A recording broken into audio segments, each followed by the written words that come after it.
Bus ನಮಸ್ಕಾರ, welcome back to Sagar stories. ಮಗ ನೆನ್ನೆಯಿಂದ ಅಂತಲ್ಲ, ಲಕ್ನೋ ಸೂಪರ್ ಜೈಂಟ್ಸ್ನ ಎರಡನೇ ಮ್ಯಾಚಿಂದ ಅಂದರೆ ಲಾಸ್ಟ್ ಮ್ಯಾಚಿಂದ ಸಿಕ್ಕಾಪಟ್ಟೆ ಸದ್ದು ಮಾಡ್ತಾ ಇರೋದು ಒಂದೇ ಒಂದು ಹೆಸರು ಯಾವುದು ಅಂತಾರೆ, ಅದು ಮಾಯಾಂಕ್ ಯಾದವ್. ಎಲ್ಲಿದ್ದ ಗುರು ಇಷ್ಟು ವರ್ಷ?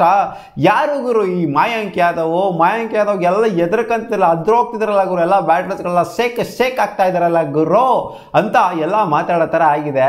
ಸೇಮು ಇದೇ ಥರ ಉಮ್ರಾನ್ ಮಾಲಿಕ್ ಅವರು ಸ್ಟಾರ್ಟಿಂಗ್ ಆಡಿದಾಗ ಸನ್ರೈಸರ್ಸ್ ಹೈದರಾಬಾದ್ಗೆ ಇದೇ ಥರ ಎಲ್ಲರೂ ಮಾತಾಡಿದರು. ಏನು ಗುರು ಇದು, ಹೆಂಗ್ ಗನ್ನು, ಹೆಂಗ್ ಟ್ಯಾಲೆಂಟ್ ಅವನ ಅಜ್ಜಿ, ಏನು ಗುರು ಇದು ಪೇಸ್ ಎಲ್ಲ ಅದ್ರುತಾವ್ರಲ್ಲ ಗುರು, ಎಲ್ಲ ಉದ್ರೋಗ್ತಾವ್ರಲ್ಲ ಗುರು, ಹಂಗೆ ಹಿಂಗೆ ಅದು ಇದು ಅದೆಲ್ಲ ಸಿಕ್ಕಾಪಟ್ಟೆ ಮಾತಾಡಿದ್ದು ಉಮ್ರಾನ್ ಮಾಲಿಕ್ ಬಗ್ಗೆನೂ ಕೂಡ. ಬಟ್ ಉಮ್ರಾನ್ ಮಾಲಿಕ್ ಹಂಗೆ ಕಳೆದೋದ್ರು, ಬರೀ ಪೇಸ್ ಒಂದು ಮ್ಯಾಟ್ರ್ ಆಗೋದಿಲ್ಲ ಅಂತ ಅವರಿಗೆ ತೋರಿಸ್ಕೊಂಡು ಕೊಟ್ಟಿದ್ದು ಕ್ರಿಕೆಟ್ ಜಗತ್ತು. ನಾಯಿಗೆ ಹೊಡೆಯೋದಕ್ಕೆ ಸ್ಟಾರ್ಟ್ ಮಾಡಿದ್ರು. ಆಮೇಲೆ ಉಮ್ರಾನ್ ಮಾಲಿಕ್ಗೆ 150 ಹಾಕ, ಇನ್ನು 160 ಹಾಕ, ಅವನ ಅಜ್ಜಿ ನಾವು ತತ್ಕದೆ ಗುರು ಅಂತ ಇವಾಗ ಉಮ್ರಾನ್ ಮಾಲಿಕ್ ಇಟ್ಟಾಡಿಸ್ಕೊಂಡು ಇಕ್ತಾವ್ರೆ. ಅವ್ರಿಗೆ ಚಾನ್ಸಸ್ ಸಿಗದೇ ಇರೋ ಥರ ಆಗೋಗ್ಬಿಟ್ಟಿದೆ. ಇಂಡಿಯಾಗೆ ಬಂದರು ಅಂದರೆ ನ್ಯಾಷನಲ್ ಟೀಮ್ಗೆ ಹೋದರು, ಸೊ ಅಲ್ಲೂ ತತ್ಕಿಸ್ಕೊಂಡ್ರು ಉಮ್ರಾನ್ ಮಾಲಿಕ್. ಆಮೇಲೆ ವಾಪಸ್ ಬಂದ್ಬಿಟ್ಟು ಇವಾಗ ಒಂಥರ ಚಾನ್ಸೇ ಇಲ್ಲದೇ ಇರೋ ಥರ ಆಗೋಗ್ಬಿಟ್ಟಿದೆ ಉಮ್ರಾನ್ ಮಾಲಿಕ್ ಅವ್ರಿಗೆ. ಬಟ್ ಈ ಪ್ಲೇಯರ್ದು ಏನು ಕತೆ, Mayank Yadav exciting and Young talent. 21 ವರ್ಷದ ಮಾಯಾಂಕ್ ಯಾದವ್ ಕಳೆದ 2 ಸೀಸನಿಂದನೂ ಕೂಡ ಲಕ್ನೋ ಸೂಪರ್ ಜೈಂಟ್ಸ್ ಇದ್ರು, ಬಟ್ ಅವಕಾಶ ಸಿಗಲಿಲ್ಲ. ಇನ್ಫ್ಯಾಕ್ಟ್ ಇಂಜುರಿ ಆಗಿರುತ್ತೆ ಲಾಸ್ಟ್ ಟೈಮು, ಅವರೇ ಹೇಳಿದ್ದು. ಬಟ್ ಈ ವರ್ಷ ಅವಕಾಶ ಸಿಕ್ತು ಅವ್ರಿಗೆ. ಈ ವರ್ಷ ಅವಕಾಶ ಸಿಕ್ಕಿದ್ದನ್ನ ಯಾವ ಥರ ಯುಟಿಲೈಸ್ ಮಾಡ್ಕೊಂಡಿದ್ರೆ ಅಂತಂದರೆ ಇಡೀ ಇಂಡಿಯಾ ಇನ್ಫ್ಯಾಕ್ಟ್ ಇಂಡಿಯಾ ಅಲ್ಲ, ಫುಲ್ಲು ಇಡೀ ವರ್ಲ್ಡ್ ಮಾತಾಡೋ ಥರ ಆಗಿದೆ. ಮಾಯಾಂಕ್ ಯಾದವ್ ಯಾರು ಗುರು, ಯಂಗ್ ಆ್ಯಂಡ್ ಎಕ್ಸೈಟಿಂಗ್ ಟ್ಯಾಲೆಂಟು ಅಂತ. ಯಾಕೆಂದರೆ 157 ನೆನ್ನೆ ಕ್ಲಾಕ್ ಮಾಡಿದ್ದು ನಮ್ಮ RCB ಮೇಲೆ. 156.7 km/h ಬೌಲಿಂಗ್ ಮಾಡಿದ್ದು. ಸೊ ಇದು ಒಂಥರ ಹೈಯೆಸ್ಟ್ ಆಗುತ್ತೆ, ಟಾಪ್ ಲಿಸ್ಟಲ್ಲಿ ಬರುತ್ತೆ. ಶಾನ್ ಟೇಟ್ ಅವರು IPL ಹಿಸ್ಟ್ರಿನೇ ಅತಿ ಫಾಸ್ಟೆಸ್ಟ್ ಬಾಲ್ ಮಾಡೋದು 157.7 km/h. ಸೆಕೆಂಡ್ ಹೈಯೆಸ್ಟ್ ಲಾಕಿ ಫರ್ಗ್ಯೂಸನ್ ಅವ್ರದ್ದು 157.3. ಅದಾದಮೇಲೆ ಉಮ್ರಾನ್ ಮಾಲಿಕ್ ಅವ್ರದ್ದು 157 ಇದೆ.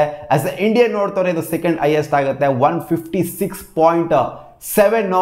ಲಾಸ್ಟ್ ಟೈಮ್ ಇವರ ರೆಕಾರ್ಡ್ ಇದ್ದು 155.8. ಅವರ ರೆಕಾರ್ಡ್ನ ಅವರೇ ಒಂಥರ ಸೆಕೆಂಡ್ ಮ್ಯಾಚಲ್ಲಿ ಬ್ರೇಕ್ ಮಾಡಿದರೆ. ಇದು ಹೆಂಗಿದೆ ಅಂತಂದರೆ ಗೋಯಿಂಗ್ ಫಾರ್ವರ್ಡ್ ಫಸ್ಟ್ ಮ್ಯಾಚ್ ನೋಡಿ 155.8, ಸೆಕೆಂಡ್ ಮ್ಯಾಚ್ ನೋಡಿ 156.7.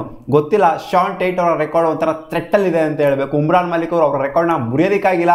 ಅವರು ಒಂಥರ ಇಂಡಿಯಾದಲ್ಲೇ ಅತಿ ಫಾಸ್ಟೆಸ್ಟ್ ಬೌಲರ್ ಅಂತ ಹೆಸರುವಾಸಿ ಆಗಿದ್ದಾರೆ. ಇಲ್ಲಿ ಉಮ್ರಾನ್ ಮಾಲಿಕ್ ಅವರ ರೆಕಾರ್ಡ್ನ ಇಲ್ಲಿ ಬೀಟ್ ಮಾಡುವಂಥ ಎಲ್ಲ ಸಾಧ್ಯತೆ ಏನಿಲ್ಲ ಮಗ. ಅಲ್ಲಿ 157, ಇದು 156.7 ಅಷ್ಟೇನೆ, ಆಲ್ಮೋಸ್ಟ್ ಈಕ್ವಲ್ನೇ. ಆಲ್ರೆಡಿ ಒಂಥರ ಬ್ರೇಕ್ ಮಾಡ್ದಂಗೆ ಲೆಕ್ಕ ಇವರ ಬೌಲಿಂಗ್ನೇ ನೋಡ್ತು ಅಂತಂದರೆ. ಏನು ಗುರು ಫಾಸ್ಟೆಸ್ಟ್ ಬಾಲ್ ಹಾಕಿದ್ರೆ ಬರೀ ಫಾಸ್ಟ್ ಬಾಲ್ ಹಾಕಿದ್ರೆ ಯಾರು ಎದುರೋದಿಲ್ಲ ಗುರು.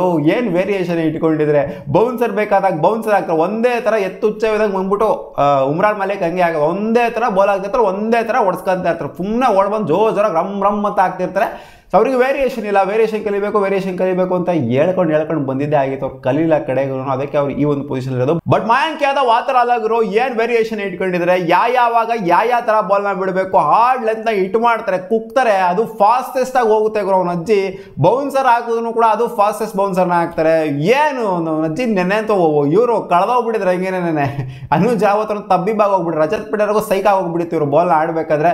RCB ಬ್ಯಾಟರ್ಸ್ಗಳು ಸಿಂಪಲ್ ಆಗಿ ಎದುರುಕೊಂಡ್ರು ಅಂತ ಹೇಳ್ಬೇಕು. ಯಾಕಂದ್ರೆ ಅಟ್ಯಾಕ್ ಮಾಡೋಂಥ ಒಂದು ಇಂಟೆಂಟೇ ಹೊರಟೋಗ್ಬಿಡ್ತು. ಮಾಯಾಂಕ್ ಯಾದವ್ ಬರ್ತಾ ಇದ್ದಂಗೆ ನೆನ್ನೆ ಎಷ್ಟು ರನ್ನೇ ಕೊಟ್ಟಿಲ್ಲ ಮಾಯಾಂಕ್ ಯಾದವ್ ಅಲ್ಲಿ. ಫಸ್ಟ್ ಮ್ಯಾಚ್ ಅಟ್ಲೀಸ್ಟ್ ಒಂದು 27 ರನ್ ಹೊಡ್ಸ್ಕೊಂಡ್ರು ಅಂತಾರೆ. ಅದು T20 ಕ್ರಿಕೆಟಲ್ಲಿ ಅದು ಸಖತ್ತೇನೆ 27 ರನ್ ಅಂತ ಅಂದರೆ.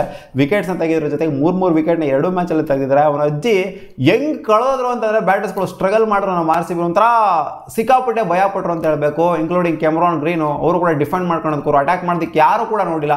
ರಜತ್ ಪಟೇಲ್ ಒಬ್ಬರು ಅಟ್ಯಾಕ್ ಮಾಡೋದಕ್ಕೆ ನೋಡಿದ್ರು ಅಷ್ಟೇ, ಬೇರೆ ಯಾರು ಕೂಡ ಅಟ್ಯಾಕ್ ಮಾಡೋದಕ್ಕೆ ನೋಡ್ತಾ ಇರಲಿಲ್ಲ. ಅದು ರಜತ್ ಪಟೇಲ್ಗೆ ತಲೆ ಕೆಟ್ಬಿಟ್ಟು ಅಟ್ಯಾಕ್ ಮಾಡೋಕೆ ಹೋಗಿದ್ದು. ಏನು ಗುರು ಇದು ಸ್ಕೋರ್ ಏರ್ತಾ ಇದೆ, ಹೊಡಿಲೇಬೇಕು ಅನ್ನೋ ಒಂದು ಇಂಟೆಂಟ್ ಇತ್ತು, ಅದಕ್ಕೋಸ್ಕರ ಒಂದು ಅಟ್ಯಾಕ್ ಮಾಡೋಕೆ ಹೋಗಿದ್ದು. ಇಲ್ಲ ಅಂದರೆ ಯಾರು ಕೂಡ ಅಟ್ಯಾಕ್ ಮಾಡಿದವ್ರೆ ಎಲ್ಲ ಡಿಫೆಂಡ್ ಮಾಡ್ಕೊತಾ ಇದ್ರು ಮಾಯಾಂಕ್ ಯಾದವ್ ಬೌಲಿಂಗಿಗೆ. ಸೊ ಇದು ಭಯ ಎದ್ದಿ ಕಾಣಿಸುತ್ತೆ. ಇಂಡಿಯನ್ ಬ್ಯಾಟರ್ಸ್ಗಳು ಮಾತ್ರ ಅಂತಲ್ಲ, ಎಲ್ಲ ಬ್ಯಾಟರ್ಸ್ಗಳಿಗೂ ಅಷ್ಟೇ ಭಯ ಮಾಯಾಂಕ್ ಯಾದವ್ ಅಂತ ಅಂದರೆ. ಯಾಕಂದರೆ ಆ ಒಂದು ಪೇಸಲ್ಲಿ ಆಪರೇಟ್ ಮಾಡೋದ್ರಿಂದ, ಜೊತೆಗೆ ವೇರಿಯೇಷನ್ ಇಟ್ಕೊಂಡಿರೋದ್ರಿಂದ, ಆ ಹಾರ್ಡ್ ಲೆಂತ್ ಹಿಟ್ ಮಾಡೋದ್ರಿಂದ, ಸೊ ಹೈಟು ಕೂಡ ಇದ್ದಾರೆ ಇವರು ಸ್ವಲ್ಪ. ಸೊ ಅದು ಒಂದು ಸೈಕಲಾಜಿಕಲ್ ಅಡ್ವಾಂಟೇಜ್ ಅಂತೂ ಖಂಡಿತ ಹೌದು. ಈ ಥರ ಒಂದು ಪೇಸ್ ಹಾಕ್ತಾರೆ ಅಂತಂದರೆ ವಿತ್ ಹೈಟು ಅವನ ಅಜ್ಜಿ ನೆಕ್ಸ್ಟ್ ಲೆವೆಲ್ ಇರುತ್ತೆ ಗುರು. ನಾನಿವಾಗ ಪಕ್ಕಾ ಗ್ಯಾರಂಟಿ ಕೊಡ್ತಾ ಇದ್ದೀನಿ ಮಗ. ನಾನು ಹೇಳದ್ಮೇಲೆ ಮುಗೀತು. ಅವನ ಅಜ್ಜಿ BCCI ಸೆಲೆಕ್ಟರ್ಸ್ ಏನು ಹೇಳೋದು, ಸುಮ್ಮನೆ ಬಿಲ್ಡಪ್ ಹಾಕಂತ ಇದ್ದೀನಿ.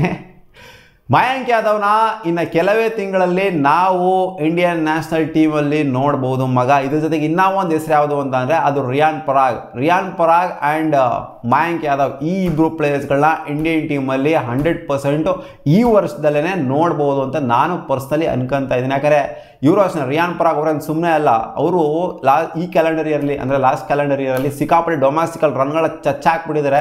ಜೊತೆಗೆ ಇವಾಗೂ ಕೂಡ IPL ಮಸ್ತಾಗಿ ಪರ್ಫಾರ್ಮ್ ಮಾಡ್ತಿದ್ದಾರೆ. ಸೊ ಇಂಥ ಪ್ಲೇಯರ್ಸ್ನ ಆಡಿಸ್ದಂಗೆ ಇನ್ನಿಂಥ ಪ್ಲೇಯರ್ಸ್ನ ಆಡಿಸ್ತಾರೆ ನಮ್ಮ ಇಂಡಿಯನ್ ನ್ಯಾಷನಲ್ ಟೀಮಲ್ಲಿ. ಹೌದು, ಪಕ್ಕ ಈ ಇಬ್ಬರು ಪ್ಲೇಯರ್ಸ್ ಅಂತೂ ಇಂಡಿಯನ್ ನ್ಯಾಷನಲ್ ಟೀಮ್ಗೆ ಬಂದೇ ಬರ್ತಾರೆ. ನೋಡೋಣ ಹೆಂಗೆ ಪರ್ಫಾರ್ಮ್ ಮಾಡ್ತಾರೆ ಅಂತ.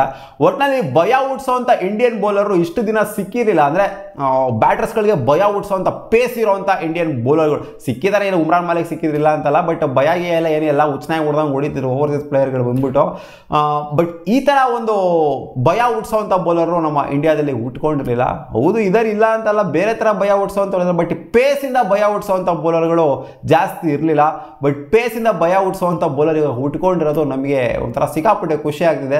ನೋಡೋಣ ವರ್ಲ್ಡ್ ಕಪ್ ಅಲ್ಲಿರೋ ಅವಕಾಶ ಸಿಗುತ್ತಾ ಈ ಪ್ಲೇಯರ್ಗೆ ಅಂತ. ಸಿಗೋಣ ಮುಂದಿನ ವಿಡಿಯೋದಲ್ಲಿ. ಬಾ.